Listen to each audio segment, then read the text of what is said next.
back to Dan in the Stands. I'm Alex Hynes, and I'm joined today by Bryce Chance, Dan's outfielder. Bryce, thanks for joining me. Thank you for having me. So, we talked a couple minutes ago. It's your first full year in college summer ball. So what's the experience like been for you, experiencing this for the first time? Well, it's a grind. I mean, we're playing every day. It's a 60-game season, and getting up every day and coming to the field, especially after being redshirted last year, it's a blessing to get up every day and get to play the game that I love. And for you, you're at Mississippi State, and you have one teammate already from your college team here, Trey Higgins from Mississippi State. How helpful is it to have somebody that, it's a familiar face, at least in some respect, on a team when you're experiencing a lot of new things with a completely different team? Yeah, it's great. I mean, and Trey and I went through the same thing last year, getting redshirted, so we got close through that. Just like keeping track of each other and what each other's doing, and just pushing each other to get better each and every day. So it's been fun having here. And on that similar topic, Coach Polk, here from having been with Mississippi State for so many years, how helpful is it to have him around, especially as someone who's got such a pedigree for college baseball? It's awesome.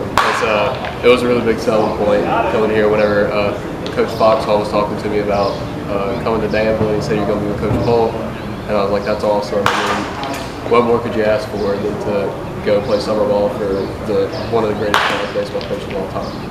And you're from Mississippi, so you're in state there. Not really close to a major league team, at least not very much. So for you, what is your favorite baseball team? The Blue Jays. I'm a big Blue Jays fan. I know it's far from home, but I'm a big Blue Jays fan. So what's the story behind it?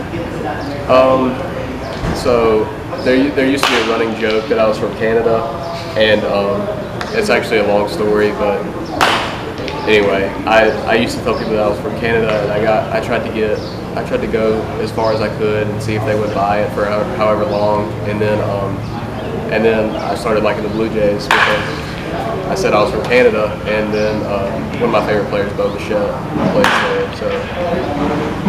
And then you mentioned Bo Bichette.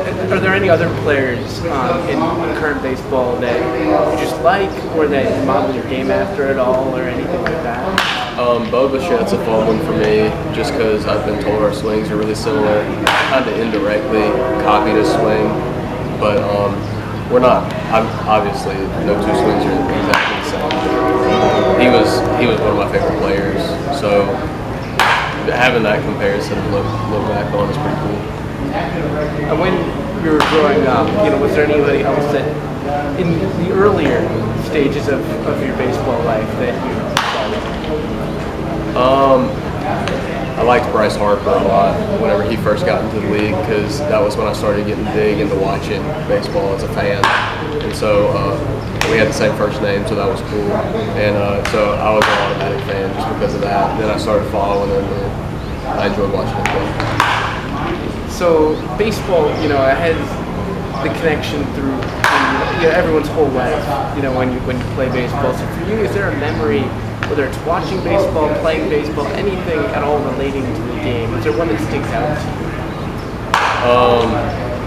you? Probably the first time I walked through the tunnel at Mississippi State, because I had grown up a Mississippi State fan, and the first time I walked out against Long Beach State, I knew I wasn't playing that day because we had already talked about that I was going to be redshirting, but still walking out and looking at all the fans piling in the stadium, and then just being able to take all that in was awesome.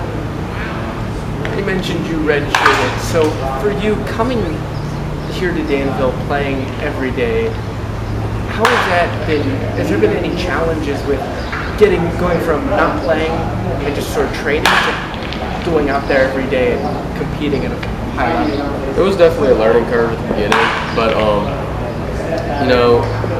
being able to get up and play every day, I've been able to keep my body relatively healthy. I had one stretch where I didn't feel great, but other than that, I've been able to take care of my body. Bria's been taking care of me in the training room, so we've been keeping it up, and it's just awesome to be able to come out here with the guys and play every day.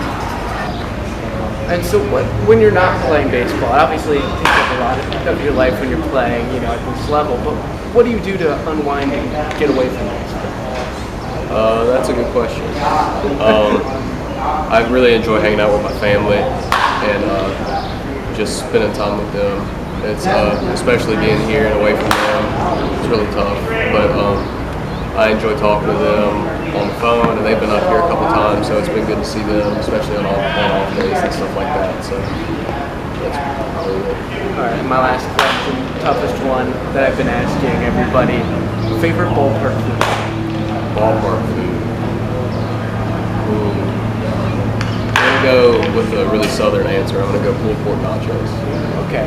Pulled pork nachos are probably my favorite. All right, you're the second vote for nachos, but the first one for pulled pork nachos. Specifically pulled pork. Thank you again to Bryce Chance for joining me on this Dan in the Stands.